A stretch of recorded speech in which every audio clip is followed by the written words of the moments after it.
नमस्कार, स्वदेश लाइव की इस खास पेशकश में आपका स्वागत है। पिछले एपिसोड में आपने राम मंदिर की पौराणिक विरासत की गाथा को जाना। इसके आगे की कहानी आज के एपिसोड में जानेंगे। राम मंदिर देश के करोड़ों लोगों की आस्था का केंद्र है। सदियों से चले आ रहे परिश्रम का फल अब बस कुछ ही दिन दूर है। 22 जनवरी का दिन भारत के इतिहास में स्वर्ण अक्षरों से लिखा जाएगा, क्योंकि इस दिन सभी के आराध्य भगवान राम की प्राण प्रतिष्ठा अयोध्या के भव्य मंदिर में होने जा रही है। जब उज्जैन के राजा विक्रमादित्य ने भगवान राम के जन्म स्थान पर वहां मंदिर का निर्माण कराया, तो फिर 1992 में ऐसा क्या हुआ कि हजारों वर्षों के बाद राम मंदिर फिर से बनवाया जा रहा है? आइए इस वीडियो में जानते हैं।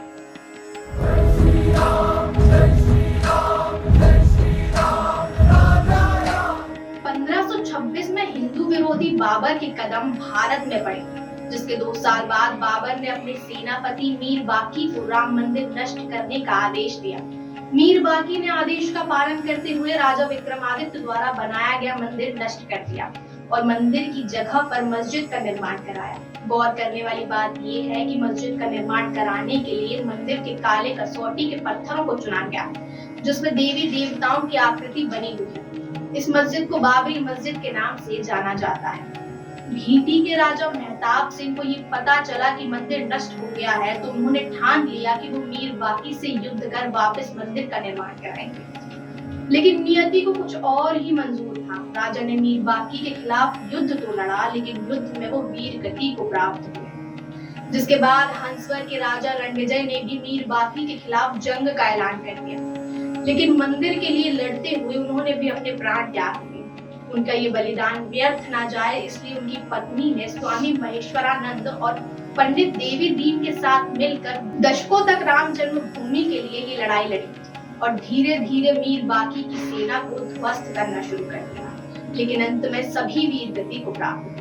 अकबर के राजा बनने के बाद 1600 ईस्वी में संतों के लिए एक चबूतरा बनवाया गया और उन्हें रहने के लिए 6 बीघा जमीन भी दी गई। जिसके बाद जहांगीर और शाहजहां के राज्य में अयोध्या नगरी एकदम शांत रही।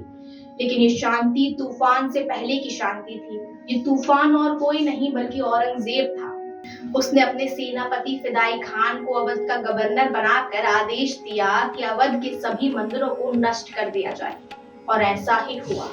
लेकिन उस समय भी बाबा वैष्णव दास कुंवर गोपाल सिंह जी ने औरंगजेब के खिलाफ लड़ाई लड़ी, जिसमें हिस्सा लेने के लिए सिखों के गुरु गोविंद सिंह जी ने भी सेना भेजी थी। इस लड़ाई के बाद अकबर द्वारा बनाए गए चबूतरे पर पूजा पाठ बंद हो गया, जिसके बाद निर्माणी अखाड़ा, निर्मोही अखाड़ा और बड़ा स्थान को मजबूत किया गया और सभी के अथक प्रयासों से पूजा फिर प्रारंभ हुई। अयोध्या और राम मंदिर के इतिहास में मराठाओं का नाम अमिट है। वीर मल्हार राव, वीर सदाशिव राव ने प्रयास किया कि काशी विश्वनाथ, अवध और प्रयागराज की भूमि मराठा साम्राज्य को दी जाए, लेकिन पानीपत की लड़ाई में हार के बाद ये संभव नहीं था। उस समय अयोध्या के मंदिरों की स्थिति इस बात की गवाह थी कि किस तरह औरंगजेब हिंदू धर्म को मिटाना चाहता था।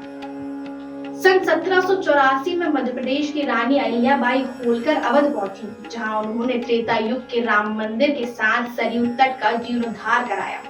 रानी अहिल्याबाई होलकर ने राम नगरी का जीर्णोद्धार इस तरह से कराया कि मानो भगवान राम 14 वर्ष के वनवास के बाद एक बार फिर अयोध्या वापस आए हों और उनके भव्य स्वागत में अयोध्या फिर एक बार राममयी हो गई। शाह गुलाम हुसैन ने राम मंदिर के इतिहास में एक ऐसी घटना को अंजाम दिया जिसकी किसी ने कल्पना भी नहीं की थी। 400 लोगों ने रात के वक्त हनुमानगढ़ी पर हमला किया। अयोध्या में लाखों लोगों का नरसंहार हुआ। हनुमानगढ़ी से शुरू हुआ ये सांप्रदायिक विवाद 3 साल बाद राम मंदिर कैसे पहुंचा और कैसे इस सांप्रदायिक विवाद ने कानूनी लड़ाई का रूप लिया, जानने के लिए देखते रहिए स्वदेश लाइव की खास पेशकश। मुझे दीजिए इजाजत। धन्यवाद।